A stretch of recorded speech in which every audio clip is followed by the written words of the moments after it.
Good evening. Good evening.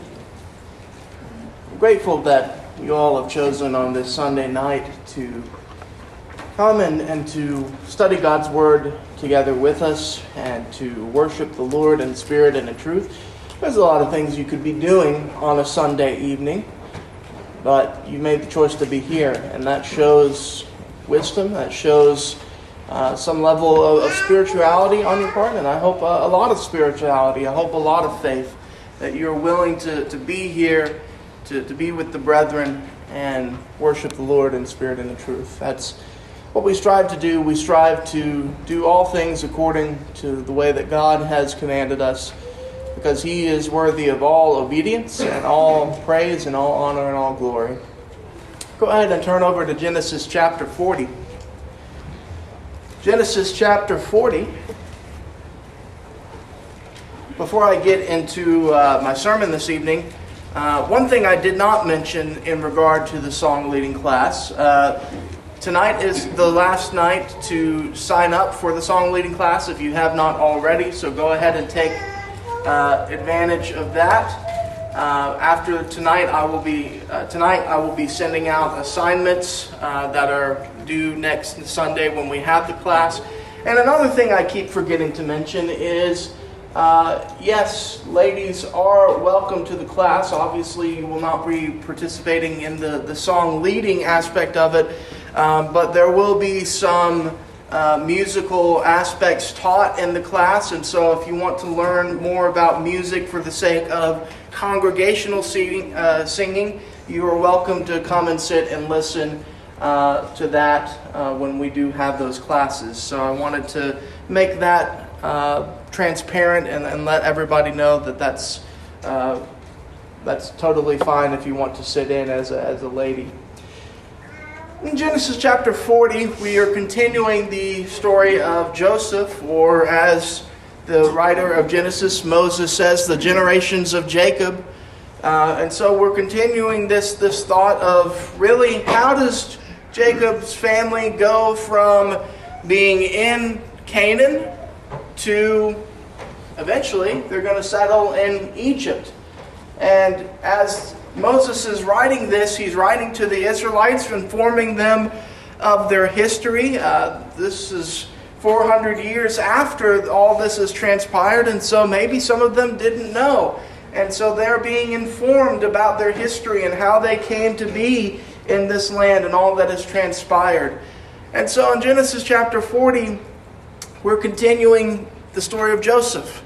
How Joseph was a young man who was one of 12 brothers, and he was favored by his father because he was the son of his father's old age. And though the scripture doesn't explicitly say, I think probably that he was the firstborn of Rachel also plays into that.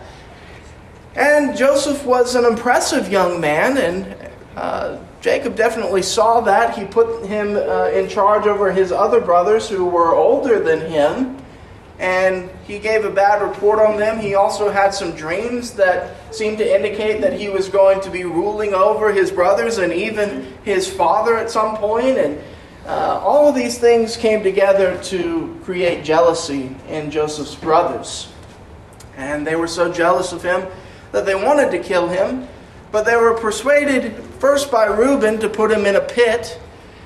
Reuben was intending to deliver him to his father, but while Reuben was seemingly elsewhere, Judah persuaded his brothers to sell Joseph into the slave trade to some slave traders who were passing by. And so Joseph was sold, and he went to Egypt, and he ended up in the house of Potiphar, a captain of Pharaoh's guard, and he excelled there as he excelled previously as his father's son. Now he is a slave in Potiphar's house, and he excelled. But there was a problem. Potiphar's wife was attracted to Joseph and intended to seduce him and tried to do so time after time after time.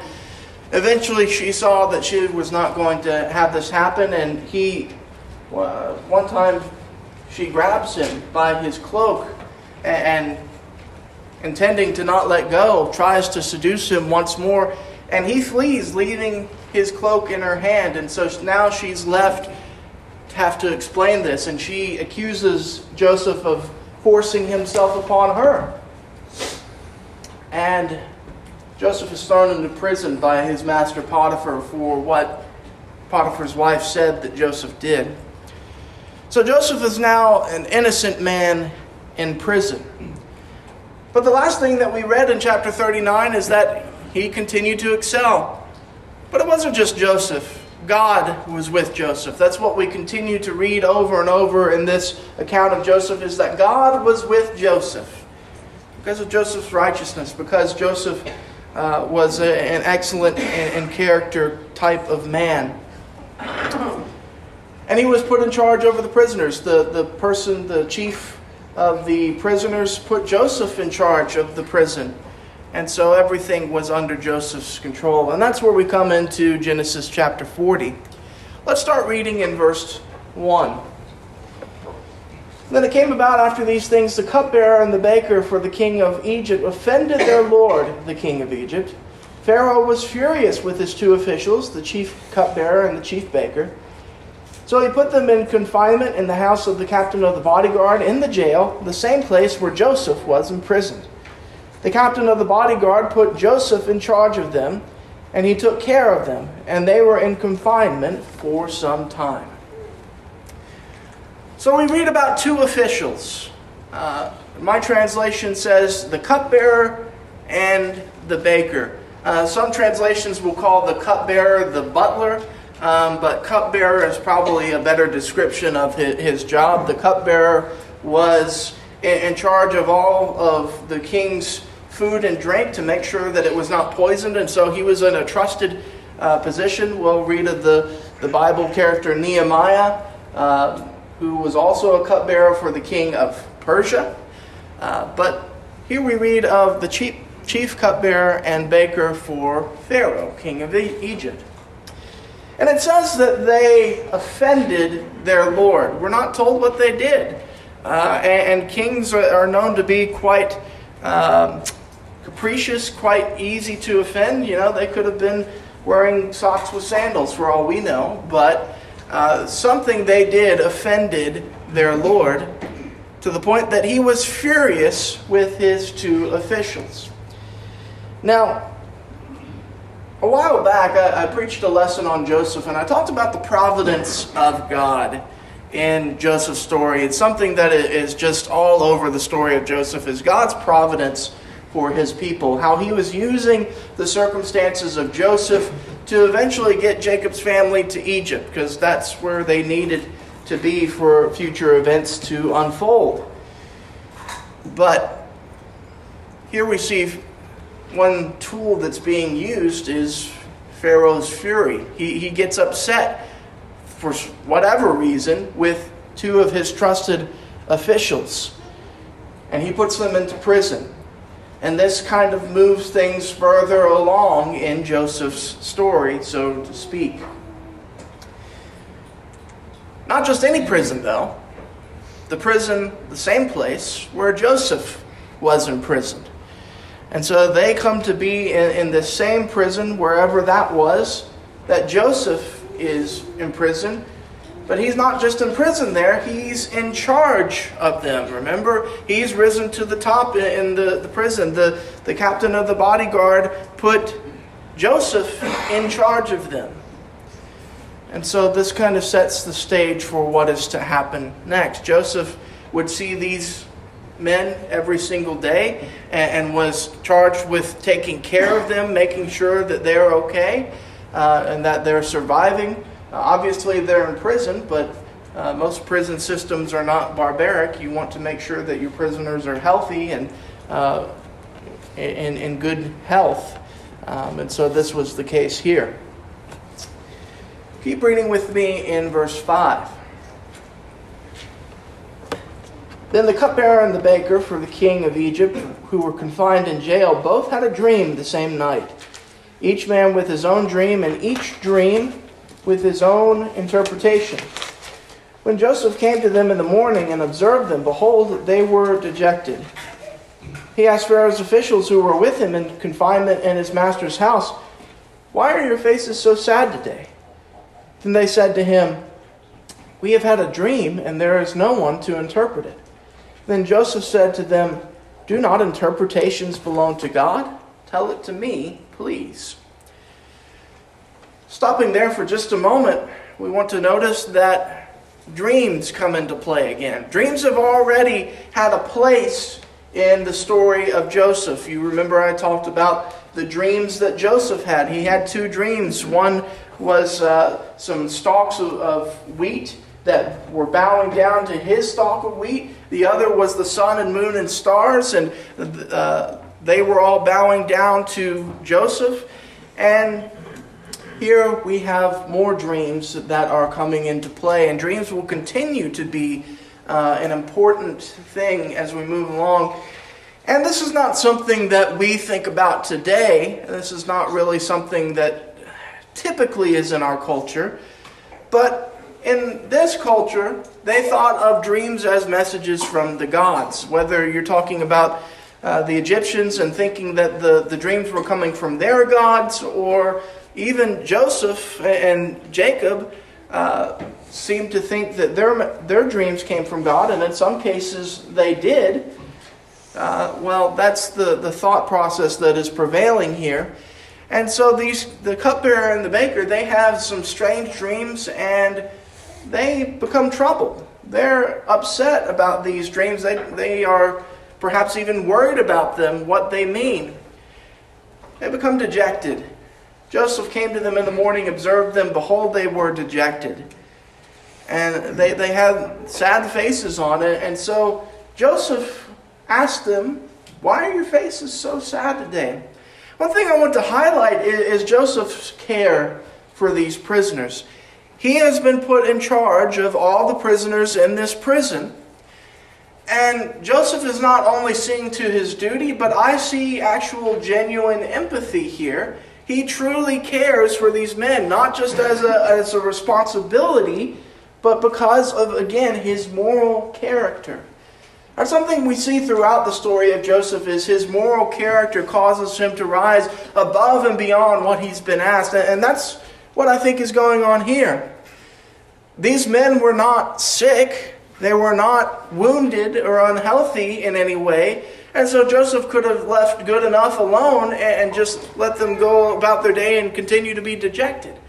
But he sees that they're sad, and he's concerned for their well-being. And I think that speaks a lot of Joseph's character. So they say, "We both have had dreams, and there's no one to interpret it."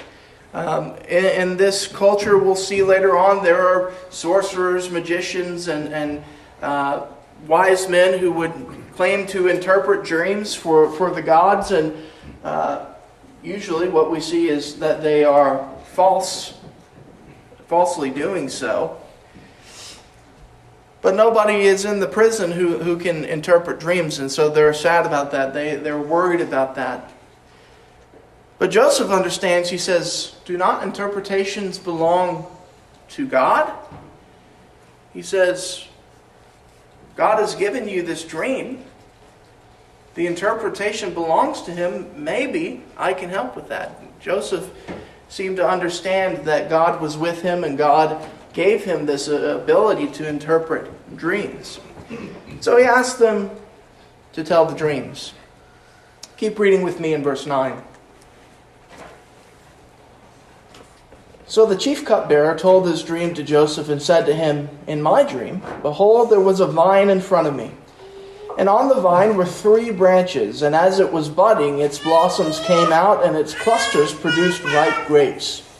Now Pharaoh's cup was in my hand. So I took the grapes and squeezed them into Pharaoh's cup, and I put the cup into Pharaoh's hand." Then Joseph said to him, "This is the interpretation of it. The 3 branches are 3 days. Within 3 more days, Pharaoh will lift up your head and restore you to your office, and you will put Pharaoh's cup into his hand according to your former custom when you were his cupbearer. Only keep me in mind when it goes well with you, and please do me a kindness by mentioning me to Pharaoh, and get me out of this house. For I was in fact kidnapped from the land of the Hebrews, and even here I have done nothing that they should put me into the dungeon." So the cupbearer tells his dream, and it's a relatively simple dream to explain. There's a vine in front of him. The vine has 3 branches, and it's budding and blossoming, and it produces grapes. And Pharaoh's cup is in his hand, and so he takes the grapes and he squeezes the juice into the cup, and he hands it to Pharaoh. That is his dream.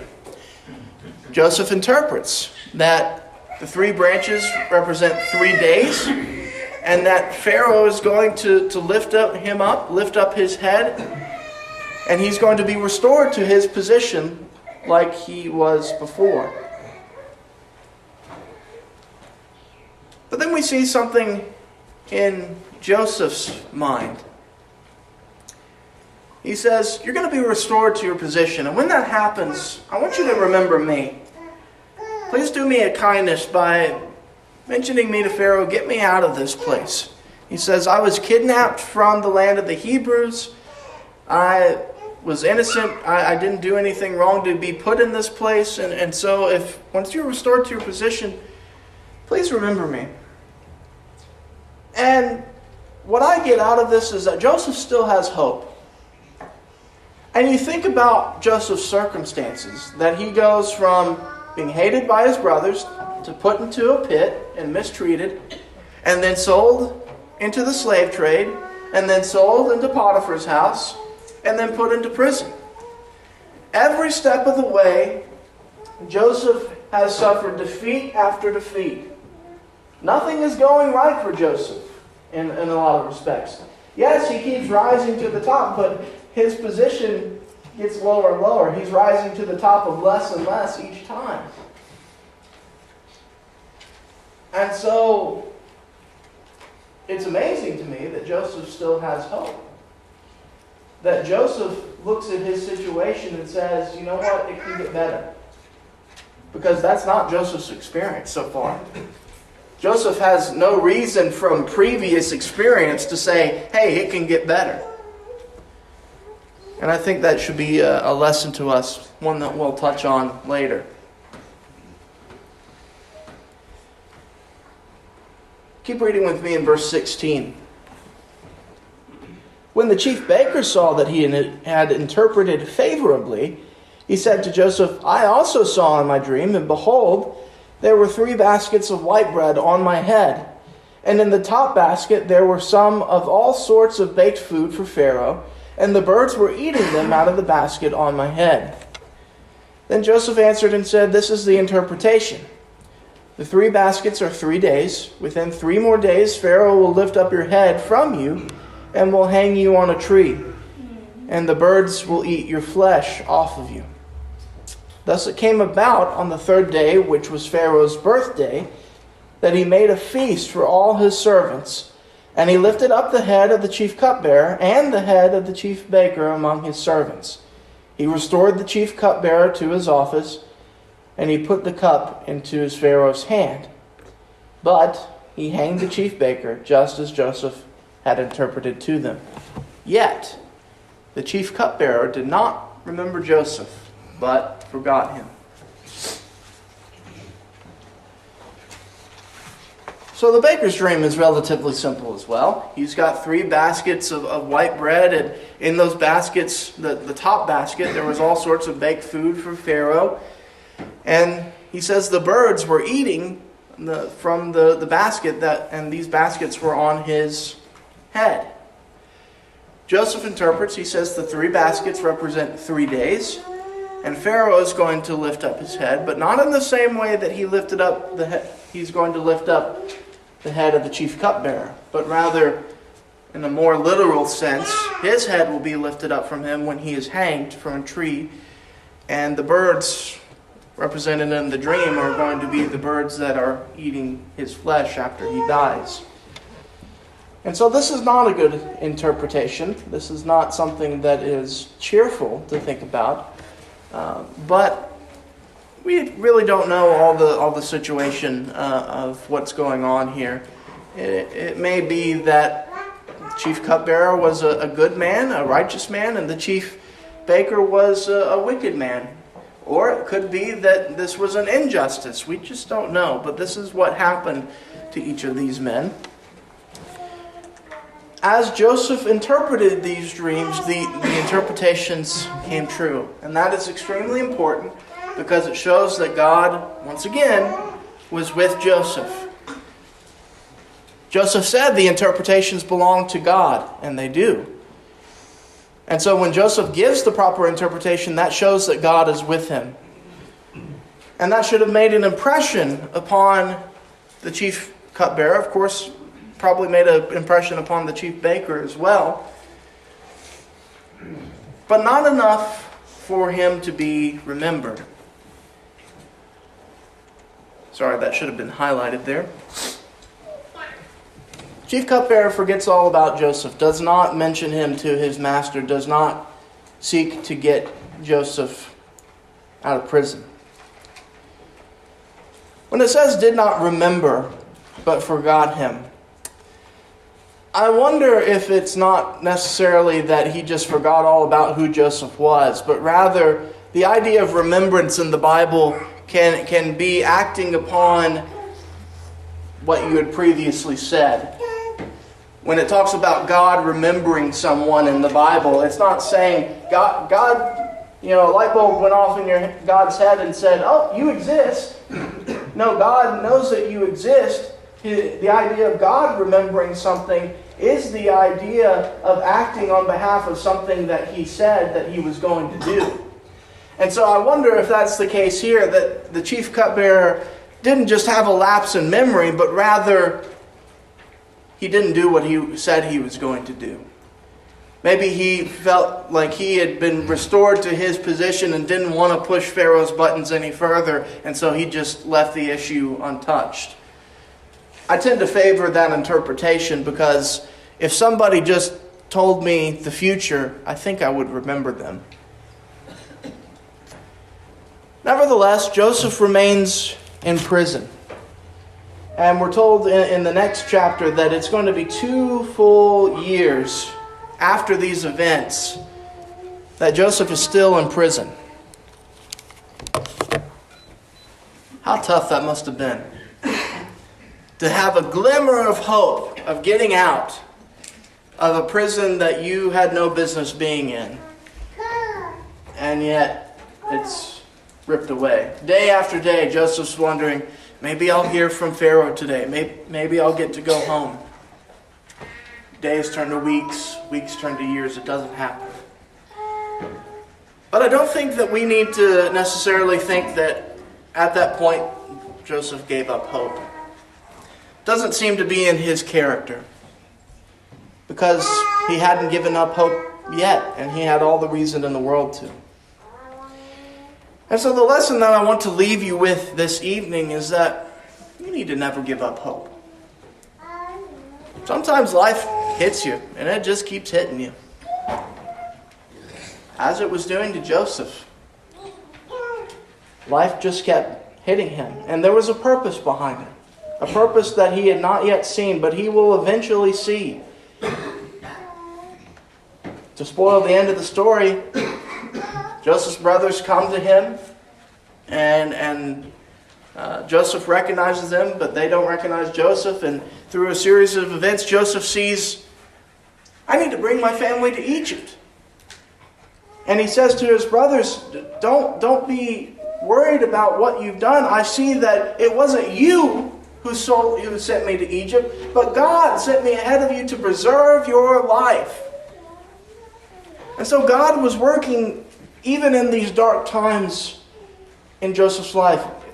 Like I said, repeated over and over in Joseph's narrative is that God was with him. And so for us, when things continue to just go from bad to worse, if we are Christians, if we are truly putting our faith in Him and obeying the Lord in all things, then we can continue to keep up hope. No matter how dark or bad things get, we can continue to have hope and never give up hope. We have hope in this life that things will get better, yes, but we also have hope in eternity. Hope that whatever sorrow, whatever sadness we leave behind on this earth, it will be completely shed. And we will be with the Lord forever. And so I want to leave you with that message of hope this evening. And remember what hope means. That hope is a confident expectation. You know that it is going to happen because God said it will happen. Do you have that hope? No pun intended, but I hope that you do. I hope that you have obeyed the gospel of Jesus Christ. I hope that you have put Jesus on in baptism for the remission of your sins. And if you have not, then I hope that you will make that decision this evening.